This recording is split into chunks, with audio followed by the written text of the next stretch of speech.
Hello అండి, welcome to Divya's food recipes. ఈరోజటి వీడియోలో పిల్లల కోసం హెల్దీ అండ్ టేస్టీ స్నాక్ చూపించబోతున్నాను. అదే వెజిటేబుల్ మినీ కట్లెట్స్. ఇప్పుడు ప్రాసెస్ ఏంటో చూద్దాం. ఇక్కడ నేను సన్నగా కట్ చేసిన ఆనియన్స్, పచ్చిమిర్చి, కొత్తిమీర, పుదీనా, క్యారెట్ తురుము, అలాగే కొద్దిగా క్యాప్సికమ్ ముక్కలు తీసుకుంటున్నాను. ఇంకా ఇందులో మీకు ఇష్టమైన వెజిటేబుల్స్ ఏవైనా వేసుకోవచ్చు. ఇప్పుడు ఈ వెజిటేబుల్స్లోకి 1 స్పూన్ శనగపిండి, అలాగే 3 స్పూన్ల బియ్యపిండి వేసుకోవాలి. బియ్యపిండి వల్ల కట్లెట్స్ క్రిస్పీగా వస్తాయి.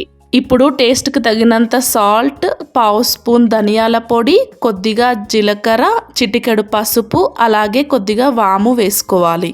ఇప్పుడు అంతా కలిసేలా బాగా కలుపుకోవాలి. అవసరమైతే కొద్దిగా వాటర్ని యాడ్ చేసుకొని ఈ కన్సిస్టెన్సీలో కలుపుకోవాలి.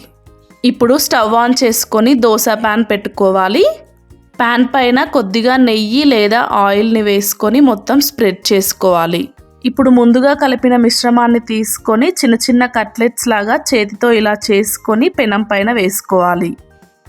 మిగతా కట్లెట్స్ అన్నీ కూడా ప్యాన్ పైన వేసుకోవాలి. ఇప్పుడు పైనుంచి కొద్దిగా నెయ్యిని వేసుకోవాలి. ఇప్పుడు మూత పెట్టుకొని 5 to 10 మినిట్స్ లో ఫ్లేమ్లో ఫ్రై చేసుకోవాలి. వెజిటేబుల్స్ అన్నీ కుక్ అవ్వాలి కాబట్టి కొద్దిగా టైం పడుతుంది. ఇప్పుడు మూత తీసి మెల్లిగా రెండో వైపు టర్న్ చేసుకోవాలి. ఈ ప్రాసెస్ మొత్తాన్ని లో టు మీడియం ఫ్లేమ్లోనే ఫ్రై చేసుకోవాలి. మంటను హై ఫ్లేమ్లో ఉంచితే బయట నుంచి ఫ్రై అవుతాయి, కానీ లోపల పిండి పిండిగా ఉంటాయి. కాబట్టి టైం పట్టినా కూడా స్లోగా ఫ్రై చేసుకోవాలి.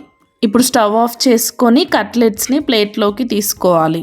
ఈ కట్లెట్స్ని టమాటో సాస్తో తీసుకుంటే చాలా టేస్టీగా ఉంటాయి. ఇంతేనండి, ఎలాంటి డీప్ ఫ్రై చేయకుండా మీ పిల్లలకు హెల్దీగా టేస్టీగా ఈ వెజిటేబుల్ కట్లెట్స్ని చేసి ఇవ్వచ్చు. అలాగే స్నాక్స్ బాక్స్లోనైనా లేదంటే ఈవినింగ్ స్నాక్గా ఇచ్చినా కూడా చాలా ఇష్టంగా తింటారు.